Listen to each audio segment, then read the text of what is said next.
مقامی طور پر ان تینوں حضرات کو بلا لیں اچھا اور ان سے سمجھ لیں یہ ایشو کیا ہے، کیونکہ جس پہلے جج نے، لوور کورٹ کے پہلے جج نے آسیہ کو پھانسی کی سزا دی تھی، میں اس کو نہیں جانتا تھا، لیکن ایک مرتبہ میں مدینہ شریف میں مسجد نبوی میں بیٹھا ہوا تھا۔ اچھا وہ ایک آدمی مجھے بار بار غور سے دیکھ رہا تھا اور میرے سے ملنے نہیں آ رہا تھا، میں نے اس کو دور سے آواز دیا اور کہا السلام علیکم،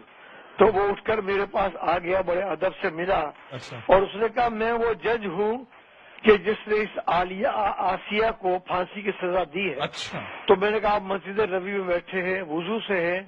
مجھے یہ بتائیے کہ آپ بالکل مطمئن ہیں کہ آپ نے یہ سزا صحیح دی ہے،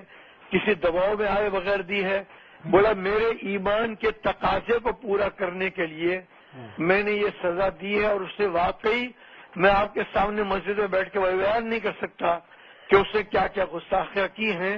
تو ٹھنڈے دل سے، تحمل سے، اگر وہ جذبات میں ہے وزیر اعظم، تو شاہ محمود قریشی اور نور الحق اور شمشام شاہ بخاری ایسے اور دینی لوگوں کا بیک گراؤنڈ